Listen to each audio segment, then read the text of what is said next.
Comenzaremos con una nueva clase de psicoanálisis, más bien una aproximación al psicoanálisis o una introducción al psicoanálisis. En esta ocasión hablaremos sobre las etapas de la sexualidad. Freud ha descrito estas etapas de manera general y en el transcurrir del tiempo se han ido aclarando o explicando de manera mucho más profunda. Por ahora lo trataremos el tema en un sentido más filosófico, más que simplemente clínico. Las etapas de la sexualidad son por de pronto 4: la etapa oral, la etapa anal, la etapa fálica y la etapa genital. Estas etapas se refieren a cómo el individuo ha ido experimentando el placer, obviamente que también el dolor. Estas etapas determinan no solamente cómo el individuo se comporta, sino también cómo tiene una visión del mundo respecto a los objetos de deseo.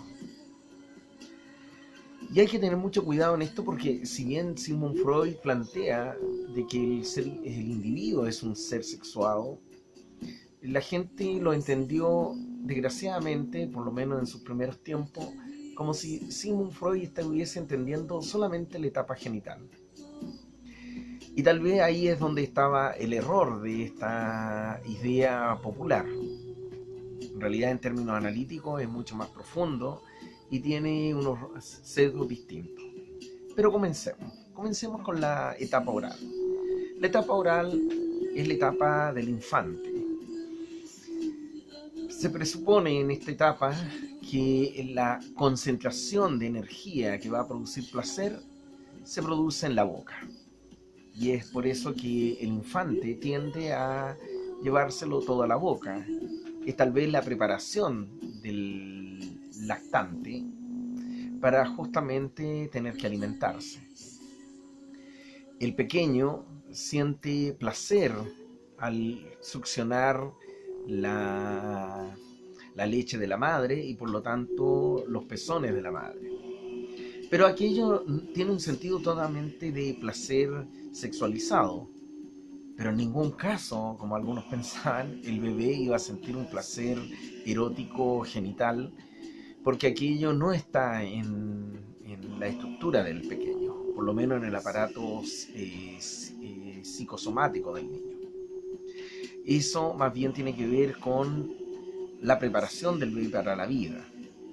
Es lo que nosotros hoy día podríamos llamar la etapa de la absorción. Estas etapas, por lo demás, no desaparecen cuando aparece la siguiente etapa.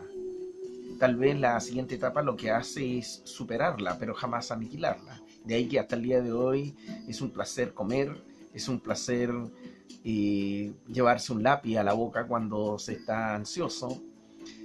Algunos roerse las uñas, comerse las uñas, en fin, morderse los dedos. Esas sensaciones de placer, de comer las papas fritas y sentir cómo crujen en la medida que se van destrozando, es la etapa oral. Para los enamorados, la etapa oral se manifiesta a través del deseo de besar. En fin, la etapa oral en los bebés, por lo tanto, no tiene un contenido genital, sino solamente erótico. El niño siente placer en el llevar las cosas a la boca y por lo tanto es una etapa peligrosa porque cualquier cosa que él pueda tener acceso, él se lo va a echar a la boca. Esto dura hasta cuando aparece la etapa anal. La etapa anal ya estamos en una etapa en que es infantil, niño. Queda en discusión hasta dónde realmente estas etapas tienen límite, porque yo podría decir que este límite podría ser entre en el momento de la etapa prefetal, la etapa fetal, hasta cuando el niño tiene 1 año o 2 años.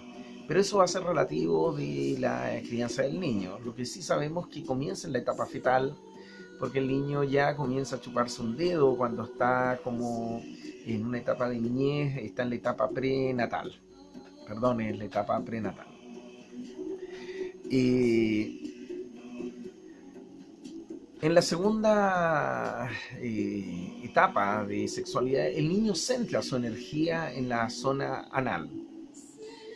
Le voy a llamar en esta etapa ya no solamente la etapa de la absorción, sino la etapa de la eliminación. El niño comienza a sentir placer con los orines o con las heces. Es decir, el niño comienza a sentir un placer al tener que eliminar. De ahí que para él está tremendamente placentero tener que dibujar de manera muy agresiva o bien tratar de lanzar objetos, aprender palabras que de algún modo van a producir alguna sensación de asombro frente a los demás.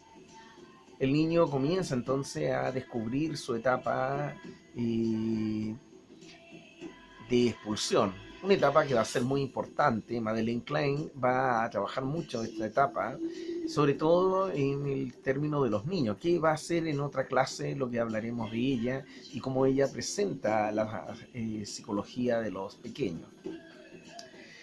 Luego viene una etapa de transición que es la etapa de descubrimiento, la etapa fálica. Es una etapa que en realidad es compleja porque se ha mezclado con la etapa genital.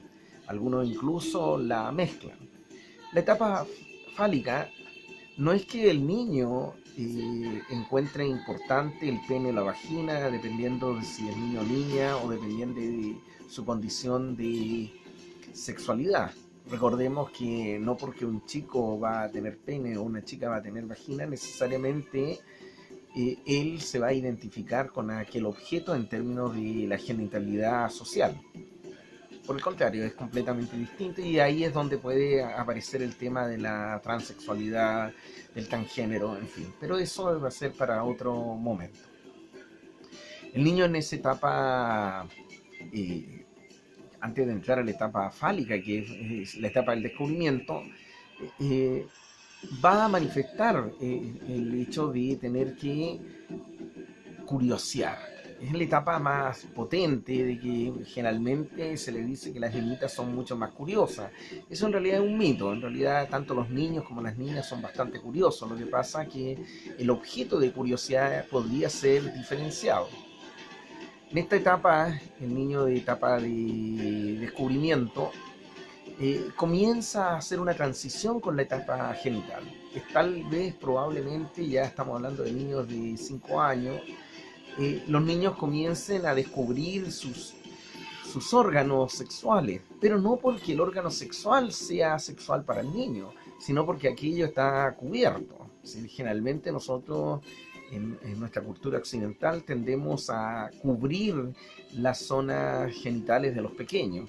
Por lo tanto, un niño cuando se siente desnudo y descubre su pene, por ejemplo, para él va a ser una etapa de descubrimiento. No es porque el pene significa sexualización en él, sino erotización. Eso va a pasar más bien por el tabú social, más que por la mentalidad del pequeño. El pequeño entonces va a descubrir aquello que lo tienen oculto. Y es justamente una etapa tan importante que en la medida que nosotros vamos a prohibir o ocultar o censurar, esa erotización va a ser el efecto posterior para la conducta humana.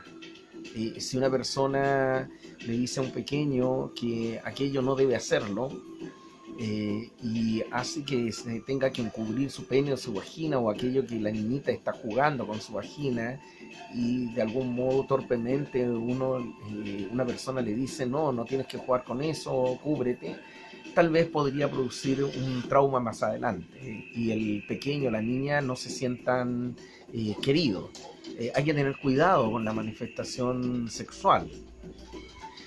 Y finalmente la etapa genital es ya definitivamente la etapa de la que podemos llamar la etapa en el caso del pequeño le vamos a llamar la etapa de la penetración, en el caso de la niña de la vaginación.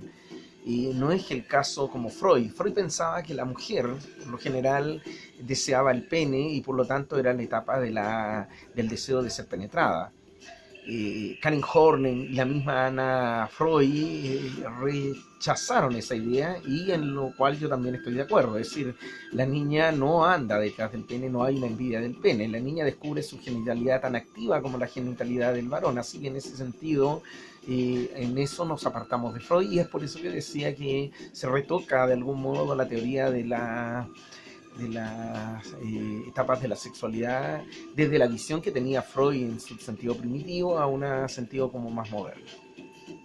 El niño entonces descubre, y la niña descubre en su genitalidad como tal, y entonces comienza lo que podemos decir la etapa del sexo, y aquí ya estamos hablando de un niño de 7 años o más adelante.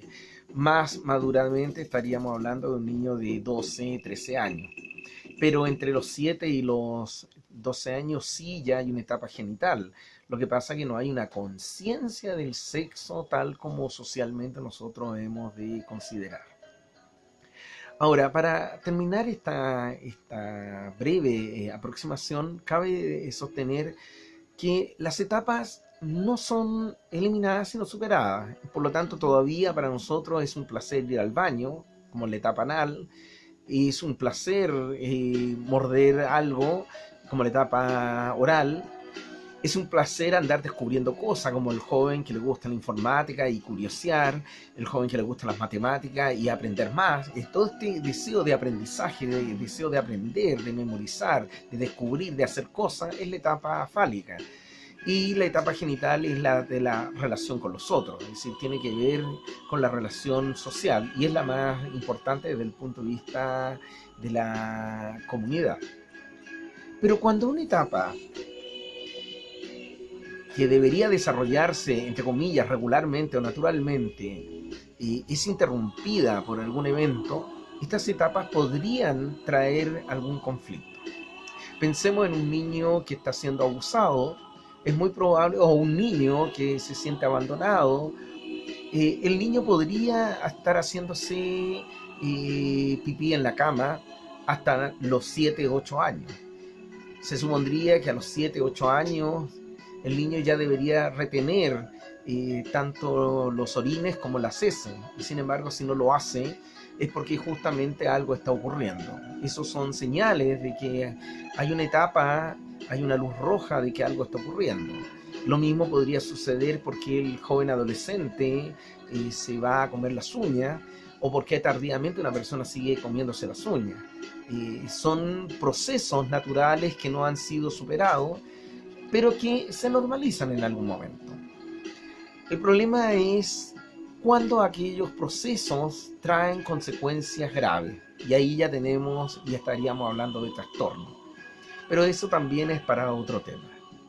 Por lo menos espero que haya quedado claro estas entonces etapas de la sexualidad. Lo importante es tener una mirada sobre los niños como corresponde.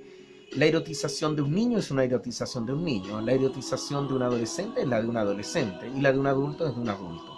No debemos mezclar unas con otras, ni tener una mirada de adultos sobre los niños. Eso es tremendamente perjudicial. Muchas gracias.